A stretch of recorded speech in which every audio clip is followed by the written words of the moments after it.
Hello everyone, welcome to Edutype YouTube channel. दोस्तों बहुत बहुत स्वागत है आप लोगों का इस वीडियो में, जहां पर हम बात करने वाले हैं कि अगले एक महीने की हमारी स्ट्रेटेजी क्या होनी चाहिए फॉर दी आईकार एओ 2021 एग्जामिनेशन। हम सब जानते हैं कि एग्ज़ाम जुलाई 2021 में इसकी नोटिफिकेशन आई थी और उसके बाद एग्ज़ाम पोस्टपोन हो गया। तो यहाँ पर आप लोगों को ये समझना बहुत ज़रूरी है कि अब जो आने वाला एक महीना है ये हमारे लिए बहुत इंपॉर्टेंट है। हम कैसे भी प्रिपरेशन करते आ रहे हों, लेकिन इस एक महीने में जो मेहनत हम करेंगे, जो एफर्ट्स हम पुट ऑन करेंगे, वही एक्चुअल रिजल्ट हमारा डिटरमाइन करेगा। तो दोस्तों इस पूरी वीडियो में मेरी कोशिश ये रहेगी कि मैं आपको अगले कुछ दिनों की स्ट्रेटेजी बताऊं, डे वाइज प्लान बताऊं, ताकि आप उसको फॉलो कर सको और उसके हिसाब से अपनी प्रिपरेशन को और अच्छा कर सको। आप में से जो बच्चे नए हैं, जिन्होंने अभी तक हमारा यूट्यूब चैनल ज्वाइन नहीं किया है, उनसे रिक्वेस्ट रहेगी कि please do subscribe to our YouTube channel and also join our Telegram channel. Telegram channel का लिंक नीचे आपको डिस्क्रिप्शन बॉक्स में मिल जाएगा। शुरुआत करते हैं वीडियो की। देखिए, एक बात इस वीडियो के शुरू करने से पहले जो मैं और आप सबको हाईलाइट करना चाहूंगा वो ये है कि आप लोगों को ये समझना है कि ये एक महीना सिर्फ इनफ नहीं है प्रिपरेशन के लिए। अगर मैं बोलूं कि ये एक महीने में ही आपकी सिलेक्शन पक्का हो जाएगी तो I am the most foolish guy जो आपको ये रिकमेंड करेगा। यहां पर आप लोगों को कुछ मिस्टेक्स को छुपाना पड़ेगा या फिर कुछ मिस्टेक्स को आपको ओवरकम करना पड़ेगा। कुछ कॉमन मिस्टेक्स हम करते हैं प्रिपरेशन में, अगर हम उनको ओवरकम नहीं करेंगे तो दोस्तों हमारी सिलेक्शन फिर होनी मुश्किल हो जाएगी। पहली बात तो ये कि जब आप अब अपने आप को एनालाइज करोगे तो आपको अपनी स्वॉट एनालिसिस सबसे पहले करनी है। आपको अपनी स्ट्रेंथ आइडेंटिफाई करनी है, आपको अपनी वीकनेस आइडेंटिफाई करनी है, आपको देखना कि कौन कौन से ऐसी अपॉर्चुनिटीज हैं जहां पर आप अगले एक महीने में काम करके काफी अच्छा रिजल्ट प्रोड्यूस कर सकते हो। तो अगर आप अपना बैकग्राउंड नोट डाउन करते हो और उसके हिसाब से आने वाले एक मंथ की प्रिपरेशन करते हो तो दोस्तों बहुत अच्छा रिजल्ट आप प्रोड्यूस कर सकते हो। फॉर एग्जांपल, अगर एक बच्चा यूपीएससी बैकग्राउंड का है और आईकार एओ एग्जामिनेशन की प्रिपरेशन कर रहा है तो उसके लिए जीएस वाला पोर्शन कंपैरेटिवली इजी है और उसको क्यूआरई वाले सेक्शन में थोड़ा ज्यादा काम करना चाहिए। अर्थमेटिक एंड न्यूमेरिकल एबिलिटी वाला portion, general intelligence and reasoning ability वाला पोर्शन, लैंग्वेज कंप्रहेंशन वाला पोर्शन, क्योंकि वहां से 150 क्वेश्चन आने, 150 क्वेश्चन आउट ऑफ 200, 150 क्वेश्चन आपके जनरली क्यूआरई सेक्शन से हैं। तो अगर आप यूपीएससी बैकग्राउंड के, जीएस आपका फिर भी ठीक है, आपको क्यूआरई पे बहुत मेहनत करनी है, क्योंकि 3 घंटे में 200 क्वेश्चन करने, स्पीड तो चाहिए ही चाहिए लेकिन प्रैक्टिस भी बहुत ज्यादा चाहिए। और अगर आप एसएससी बैकग्राउंड के हैं, बैंकिंग बैकग्राउंड के हैं, तो क्यूआरई आपका जनरली स्ट्रांग रहता है, आपको जीएस वाले पोर्शन पे काम करना चाहिए। तो सबसे पहले आपको सबसे बड़ी मिस्टेक नहीं करनी है कि विदाउट एनी सॉर्ट एनालिसिस आपको प्रिपरेशन करनी शुरू कर देनी है अगले एक महीने की। आपको सबसे पहले एनालाइज करना है कि मैं इस टाइम पर किस स्टेटस में हूं, मेरा स्टेटस चेक क्या है। तो एक मॉक टेस्ट दे दीजिए आज बैठ के शाम को और देखिए कि कौन सा पोर्शन वीक है, कौन सा पोर्शन स्ट्रांग है, कहां पर मेहनत करनी है, कहां पर मुझे अपना जो स्ट्रेंथ वाला एरिया उसको और स्ट्रांग करना है। ये एनालिसिस बहुत जरूरी है दोस्तों। तो आपको सबसे पहले अपना स्टेटस चेक करना पड़ेगा, अपना लेवल जानना पड़ेगा और उसके हिसाब से आने वाले दिनों में मेहनत करनी पड़ेगी। दूसरी बात कि यहाँ पर एक कॉमन मिस्टेक जो मैं स्ट्रेटेजी में बच्चों से बात भी करता हूं, जो कॉमन मिस्टेक बच्चे कर रहे हैं कि वो ओवर एम्फेसिस दे रहे हैं जीए वाले सेक्शन पे, जनरल नॉलेज वाले सेक्शन पे। दोस्तों पेपर का अगर आप पैटर्न देखें तो टोटल 200 क्वेश्चन है और 150 क्वेश्चन आपके अदर देन जीए वाले हैं, मतलब arithmetic and numerical ability, general intelligence, language comprehension, वहां से तीनों सेक्शन से 50-50-50 क्वेश्चन आने। तो एक पर्टिकुलर सेक्शन पर ओवर एम्फेसिस देने से आपकी पूरी प्रिपरेशन डिसबैलेंस हो जाएगी, इम्बैलेंस हो जाएगी।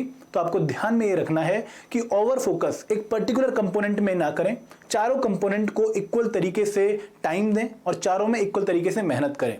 एक और बात कि आपको दोस्तों इस टाइम पर मॉक टेस्ट देने हैं।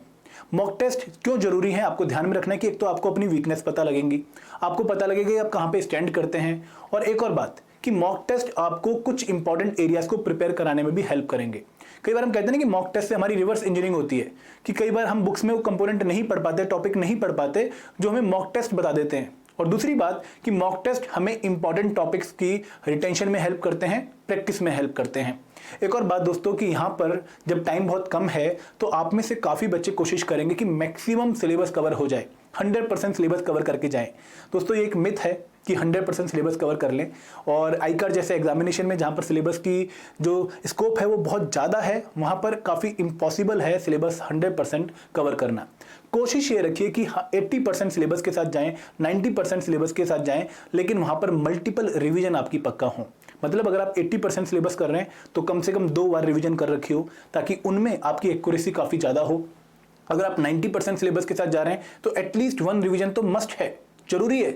और यहां पर जो बच्चा रिवाइज अच्छे तरीके से कर रहा होगा ना, उसका पेपर बहुत अच्छा होने वाला है। एक और बात दोस्तों कि आपको याद रखना है कि इस टाइम पर too much pressure will not help you. अगर आप बहुत ज़्यादा प्रेशर लेंगे कि एग्जाम की डेट इन्होंने सिर्फ 35 दिनों बाद दे दी है, अब मैं क्या करूं, कैसे करूं, तो ये काम और मुश्किल होता जाएगा। ईजी रहिए, सबके लिए एक ही ड्यूरेशन है 10 मई। तो आपको ध्यान रखना है कि आपका जो आने वाला टाइम है, इसको आपको एक मैच्योर तरीके से, मोटिवेटेड तरीके से प्रिपेयर करना चाहिए। Last but not the least, कि ऐसी बहुत सारी problem, financial problem, other exam simultaneously चल रहे हैं, बहुत सारे ऐसे इश्यूज होंगे, लेकिन अगेन आपको प्रायोरिटी सेट करनी है कि ये एग्जाम मेरे लिए क्यों इंपॉर्टेंट है, मैं क्यों ये एग्जाम क्लियर करना चाहता हूं, और फिर आपको मेहनत करनी है। ठीक है, अब हम बात करते हैं कि हमारा डे वाइज प्लान क्या होना चाहिए, किस तरीके से हमें आने वाले दिनों को अप्रोच करना चाहिए। तो दोस्तों हमारे पास ऑन एन एवरेज अगर हम देखें, आज अगर टाइम है हमारा 5 अप्रैल, तो हमारे पास ऑलमोस्ट 35 डेज हैं फॉर द एग्जामिनेशन। 10 मई ट्यूसडे को हमारा एग्जाम है, तो हम इस टाइम पर एटलीस्ट 6 से 7 घंटे अगर पढ़ रहे हैं तो हम अच्छे प्रिपरेशन मोड में हैं। एटलीस्ट 6 आवर तो आपको देने पड़ेंगे। और यहाँ पर आप अपनी प्रिपरेशन को 2 हाफ में डिवाइड कर सकते हैं, morning half and evening half. जो आपका मॉर्निंग वाला हाफ है, यहाँ पर आपको क्वांट, रीजनिंग, लैंग्वेज कंप्रेहेंशन और मॉक टेस्ट ये आपको चलाने पड़ेंगे। जो पहले 30 दिन हैं, यहाँ पर आपको 10 डेज डिवाइड करने पड़ेंगे आपके क्वांट वाले पोर्शन में, रीजनिंग वाले पोर्शन में, एंड लैंग्वेज कंप्रेहेंशन जो कि इंग्लिश वाला पोर्शन है या फिर हिंदी वाला पोर्शन है, जो भी आपने लैंग्वेज चूज कर रखी है। तो आपको पहले 10 दिन क्वांट प्रिपेयर करना है मॉर्निंग शिफ्ट में। और जो क्वांट आपने प्रिपेयर करना है, यहाँ पर अगेन मैं ये नहीं बोलूंगा कि पूरा कोर्स प्रिपेयर करिए, पूरे सारे अच्छे से क्वांट के सारे लॉजिक कवर करिए। मैं आपको आगे बताने वाला हूं कि आपको किस दिन कौन सा टॉपिक प्रिपेयर करना है। ठीक है, नेक्स्ट इंपॉर्टेंट थिंग कि आपको एक और बात ध्यान रखनी है कि रीजनिंग अगर आप 11 से 20 दिनों में प्रिपेयर करेंगे, तो यहां पर भी आपको सारी रीजनिंग प्रिपेयर नहीं करनी है, क्योंकि वो आपने ऑलरेडी करी होनी चाहिए थी। यहां पर आपको ध्यान ये रखना है कि आपको इंपॉर्टेंट टॉपिक्स प्रिपेयर करने हैं। Same with the language part, और सेम आपका जीए वाले सब्जेक्ट्स में भी लागू होगा। दोस्तों अगर मैं कहूं कि ये 1 महीने की स्ट्रेटेजी इनफ है, तो अगेन ये इनफ नहीं है। ये उस बच्चे के लिए जो ऑलरेडी प्रिपरेशन करता आ रहा था और जिसको आगे वाले 1 मंथ के लिए स्ट्रेटेजी चाहिए रिवीजन के लिए, ताकि उसका पुराने वाली जो अचीवमेंट्स जो उसने ऑलरेडी टारगेट अचीव कर लिए हैं, उसको वो और री इन्फोर्स कर पाए। ठीक है, तो यहाँ पर जो इवनिंग वाला सेक्शन है, यहाँ पर पॉलिटी एटलीस्ट 5 डेज तो चाहिए होंगे, काफी बड़ा कंपोनेंट है। ज्योग्राफी 5 डेज, हिस्ट्री सबसे बड़ा कंपोनेंट आपका जीए वाले सेक्शन में, क्योंकि यहाँ पर वर्ल्ड हिस्ट्री भी है, मॉडर्न हिस्ट्री भी है, एंशिएंट एंड मिडिवल हिस्ट्री भी है, तो आपको 7 डेज के आसपास चाहिए होंगे। साइंस इंपॉर्टेंट कंपोनेंट है 3 दिन, इकोनॉमी में अगेन 5 डेज, और बाद के जो मिसलेनियस डेज हैं वहाँ पर आपको जो आयकर रिलेटेड टॉपिक्स हैं या फिर डेवलपमेंट एंड जियोपॉलिटिकल इशूज हैं, वो वाले टॉपिक प्रिपेयर करने हैं। अगर हम डे वाइज चलें तो ध्यान रखना है कि हमारी मॉर्निंग शिफ्ट शुरू होगी क्वांट से। ठीक है, जो हमने पहले 10 दिन का टारगेट दिया है डे 1 to 10, यहां पर आपको important topic number system, LCM and HCF, percentage, ratio and proportion, profit loss, discount, simple interest and compound interest, time and work, pipe and system, time and distance, mensuration 2D and 3D, data interpretation, ये topic आपको day wise prepare करने हैं। हर दिन एक topic prepare करना है और उसके साथ उस पर एटलीस्ट 10 to 15 क्वेश्चंस को आपको प्रैक्टिस करना है। दोस्तों यहाँ पर सिलेक्शन के लिए सिर्फ आपकी एक्यूरेसी मैटर नहीं करती, आपकी स्पीड भी मैटर करती है कि आप 3 घंटे में 200 क्वेश्चन अटेम्प्ट करें, और वो भी क्वालिटी एक्यूरेसी के साथ आप अटेम्प्ट करें। तो कोशिश प्रैक्टिस की यही करनी है कि मैं एक गिवन टाइम में, जैसे 30 मिनट में मैं एटलीस्ट 30 से 40 क्वेश्चन कर रहा हूं, या फिर अगर मैं 15 क्वेश्चन प्रैक्टिस कर रहा हूं डेली एक टॉपिक पे, तो वो मैं 10 मिनट में कर रहा हूं या फिर 12 मिनट में कर रहा हूं, क्योंकि एक्चुअल एनवायरमेंट में आपको ऐसे ही प्रिपेयर करना है। ठीक है, अगर मैं बात करूं इवनिंग शिफ्ट की पहले 10 दिन में, तो आपको पहले पॉलिटी उठानी है। पॉलिटी में सबसे इंपॉर्टेंट टॉपिक क्या है? आपका कॉन्स्टिट्यूशनल बैकग्राउंड, जो हमारे ब्रिटिश एक्ट हैं या फीचर्स ऑफ इंडियन कॉन्स्टिट्यूशन है, ये आपको पहले दिन प्रिपेयर करना है, रिवाइज करना है। बेसिकली प्रिपेयर आपने कर रखा होगा, उसको और री-इन्फोर्स करना है। Then rights and duties, one of the most important topic in polity. Fundamental rights से directive principle of state policies and fundamental duty से आपको पेपर में एक क्वेश्चन पक्का देखने को मिलेगा, तो ये टॉपिक आपको मिस नहीं करना है दोस्तों। देन एग्जीक्यूटिव इन इंडिया, जहां पर सबसे इंपॉर्टेंट है प्रेसिडेंट ऑफ इंडिया। अगर आप कैबिनेट मिनिस्ट्री छोड़ भी देते हैं या फिर आप वाइस प्रेसिडेंट छोड़ भी देते हैं तो भी चलेगा, लेकिन प्रेसिडेंट वाला टॉपिक आपको मिस नहीं करना है। और थोड़ी फैक्चुअल नॉलेज पे ध्यान दीजिएगा, क्योंकि आईकार बहुत ही कंसेप्चुअल पेपर नहीं है, यहाँ पर थोड़ी सी फैक्चुअल इंफॉर्मेशन आपके लिए यूजफुल रहेगी। Then legislature in India, second most important topic in polity. ठीक है, and last but not the least judiciary, उसमें भी सुप्रीम कोर्ट और इंपॉर्टेंट कॉन्स्टिट्यूशनल बॉडीज जो न्यूज में है। फॉर एग्जांपल आप election commission of India, CAG, UPSC, इनको प्रायोरिटी में प्रिपेयर करिए। और जो थोड़ी कम इंपॉर्टेंट है जैसे special officer for linguistic minority या फिर national commission for scheduled tribe, इनको अगर आप मिस भी कर देंगे इस मूवमेंट में, आप रिवाइज नहीं भी करेंगे तो भी चलेगा दोस्तों। कोशिश ये करनी है कि इंपॉर्टेंट टॉपिक्स हमारे मिस ना हो जिनसे क्वेश्चन आने की संभावनाएं काफी ज्यादा हैं, ठीक है। अब यहाँ पर मैंने आपको कुछ लेस इंपॉर्टेंट टॉपिक बताए नहीं हैं, लेकिन अगर आप ऑलरेडी प्रिपरेशन मोड में हैं, आपने ये टॉपिक्स बार बार रिवाइज कर लिए हैं, तो सेंटर स्टेट रिलेशन हो गया, इंडियन सिटीजनशिप हो गई, ये टॉपिक्स भी आप पढ़ सकते हैं, पंचायत वाला टॉपिक भी आप पढ़ सकते हैं। तो जो बच्चा बहुत सीरियस है, जो ऑलरेडी 6-7 महीने से लगातार तैयारी कर रहा है, उसके लिए यहाँ पर 2-3 टॉपिक्स और ऐड हो सकते हैं कि पंचायत या फिर लोकल सेल्फ गवर्नमेंट कह लेते हैं। उसके साथ साथ आपका जो टॉपिक है Indian union and centre state relation, वो भी वो प्रिपेयर कर सकता है। लेकिन डिपेंड करता है कि आपका बैकग्राउंड क्या है, आप कितनी मेहनत करते आ रहे हो, या फिर आप एक फ्रेशर हो, इस 1.5 महीने में आप बेस्ट पॉसिबल रिजल्ट देने वाले हो, इस पे डिपेंड करेगा। अगर मैं बात करूं ज्योग्राफी की, again a very vast component, क्योंकि सिलेबस में इंडियन एंड वर्ल्ड ज्योग्राफी लिखा हुआ है, तो यहां पर भी आपने ध्यान देना है कि सबसे पहले इंडियन फिजियोग्राफी एंड ड्रेनेज बहुत इंपॉर्टेंट है दोस्तों। रिवर्स, उनके tributaries, important mountains, important peaks, और ये बहुत इंपॉर्टेंट टॉपिक माना जाता है क्योंकि यहाँ से फैक्चुअल क्वेश्चन बहुत आराम से बन जाते हैं, 1 वर्ड वाले क्वेश्चन बहुत आराम से बन जाते हैं। Then climate and vegetation, oceans and water bodies important है, और खासकर कौन से ओशियंस, कौन सी वाटर बॉडी के आसपास कौन सी सराउंडिंग कंट्रीज हैं, खासकर जो अभी न्यूज़ में जैसे आपका रशिया यूक्रेन वॉर चल रही है, तो अगर उसके पास बाल्टिक सी या फिर आपका ब्लैक सी है, तो आपको कैस्पियन सी, इनकी कंट्रीज के बारे में पता होना चाहिए। देन पॉपुलेशन इन इंडिया, खासकर सेंसस 2011 अभी भी इंपॉर्टेंट है क्योंकि इसके बाद वाला सेंसस अभी तक डाटा नहीं आया है, तो आपको ये प्रिपेयर करना है। Last but not the least, resources and there distribution, important minerals, important industries कहाँ पर है, लोकेशन, या प्रिपेयर करिए। दोस्तों ये टॉपिक किस तरीके से मैंने आइडेंटिफाई किए, क्योंकि इनकी utility exam point of view से काफी ज्यादा है, इनके ऊपर एग्जामिनर क्वेश्चन पूछता ही पूछता है, ठीक है। अगर हम आगे बढ़े, बात करें 11 से 20 की, तो आपको 11 से 20 में मॉर्निंग शिफ्ट में रीजनिंग उठानी है, इंपॉर्टेंट है। और रीजनिंग में आप सबसे पहले coding, decoding and analogy and odd one out करेंगे, सिमिलर टॉपिक्स हैं। Then syllogism, direction sense, blood relation, sitting arrangement and puzzles, series, calendar वाले question, counting figure, decision making and problem solving and non verbal, ये आपके initial 10 most important topic रहेंगे from the reasoning component. इनको तो आपको priority में prepare करना ही करना है, और अगर आपको लगता है कि आपने 8 या 7 दिनों में इनको प्रिपेयर कर लिया है, तो जो बाकी बचे टॉपिक हैं वो भी आप उठा सकते हैं। दोस्तों हर एक टॉपिक को कवर करने के बाद आपको एटलीस्ट 15 से 20 क्वेश्चन प्रैक्टिस करने उस टॉपिक पर, ताकि आपका वो टॉपिक कंप्लीट प्रिपेयर हो जाए एग्जामिनेशन पॉइंट ऑफ व्यू से, ठीक है। तो जो भी टॉपिक आप प्रिपेयर करें, उसके बाद जो टेस्टिंग है, जो प्रैक्टिस है, वो मस्ट है, क्योंकि वहीं पर ही आपको पता लगेगा कि जो आप 2 घंटे दे के आए हैं, टाइम लगा के आए हैं टॉपिक पर, कि आप उसमें कंसंट्रेशन के साथ पढ़े थे या फिर मस्ती के साथ पढ़े थे। तो यहाँ पर एटलीस्ट 2 घंटे पढ़ने के बाद कम से कम 30 मिनट की टेस्टिंग पक्का होनी चाहिए, बहुत इंपॉर्टेंट है दोस्तों, ठीक है। सेम अगर मैं इवनिंग शिफ्ट की बात करूं, तो आपको हिस्ट्री उठानी है। हिस्ट्री में अब क्योंकि टाइम काफी कम है, आप सब कुछ नहीं पढ़ सकते, तो इंपॉर्टेंट रेवोल्यूशन, खासकर American revolution, French revolution and industrial revolution, ये टॉपिक्स इंपॉर्टेंट हैं। और वर्ल्ड वॉर 1 एंड 2 दो आपके पास हैं, इनके इंपॉर्टेंट मूवमेंट्स, इवेंट्स, क्योंकि कई बार क्रोनोलॉजी पूछ सकते हैं आपसे, कौन सा पहले हुआ, तो ये इंपॉर्टेंट टॉपिक है। अगर मैं एंशिएंट हिस्ट्री की बात करूं, तो इंडस वैली सिविलाइजेशन, आपका Mauryan empire and Gupta empire, 3 most important kingdoms माने जाते हैं या फिर सिविलाइजेशन मानी जाती हैं, ये आपको प्रायोरिटी में प्रिपेयर करनी है। जो आपका मिडिवल हिस्ट्री वाला पार्ट है, वहाँ पर बुद्धिज्म, जैनिज्म इंपॉर्टेंट है दोस्तों। ओवरऑल अगर मैं बोलूँ तो वो भी आपका एक प्रायोरिटी टॉपिक हो सकता है, लेकिन उसके अलावा दिल्ली सल्तनत और मुगल्स, ये बहुत इंपॉर्टेंट है। मॉडर्न हिस्ट्री में इंपॉर्टेंट इवेंट को आप एक दिन दीजिए, 1600 से लेकर 1857, जहाँ पर कौन सी फॉरेन पावर इंडिया में कब आती है, इसकी अरेंजमेंट। उसके बाद कौन कौन सी फेमस बैटल्स थी, जैसे बैटल ऑफ प्लासी हो गई, बैटल ऑफ बक्सर हो गई, वो इंपॉर्टेंट है। Then important event from 1857 to 1909, जहां पर आपको कुछ इंपॉर्टेंट इवेंट्स, जैसे बहुत सारी इंपॉर्टेंट ऑर्गेनाइजेशंस बनी हैं, ईस्ट इंडिया एसोसिएशन बनी है, इंडियन एसोसिएशन बनी है, बहुत सारी रिफॉर्म मूवमेंट्स आई हैं, आर्य समाज हो गया, देव समाज हो गया, ठीक है, या फिर वेदांता सोसाइटी हो गई। उनके बाद बहुत सारी पर्सनैलिटीज़ हमें इस पीरियड में देखने को मिलती हैं, moderate personalities, for example MG Ranade हो गए, तो वो आपको याद रखने हैं। और कांग्रेस की फॉर्मेशन यहाँ पर बहुत इंपॉर्टेंट रहेगी। और यहाँ पर एक और बहुत इंपॉर्टेंट इवेंट है जहाँ पर काफ़ी ज़्यादा क्वेश्चन बनते हैं डिफरेंट एग्जामिनेशन में, और ये इंपॉर्टेंट है हमारे इस एग्जाम के लिए भी, वो है स्वदेशी मूवमेंट।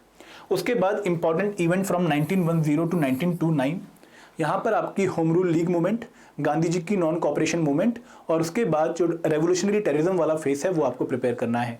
जो हमारा नेक्स्ट इवेंट है 1930 से लेकर 1947, यहाँ पर सिविल डिसोबीडियंस मूवमेंट, कांग्रेस की मिनिस्ट्रीज, डिफरेंट मिशन जो आए हैं during the period of 1940s, Cripps mission Wavell गया, वेबल प्लान हो गया, देसाई लियाकत पैक्ट हो गया, वो आपको प्रिपेयर करने हैं। और उसके बाद आपको आना है साइंस वाले पार्ट पे। साइंस में आपको पहले 2 दिन देने हैं बेसिक फिजिक्स एंड केमिस्ट्री में।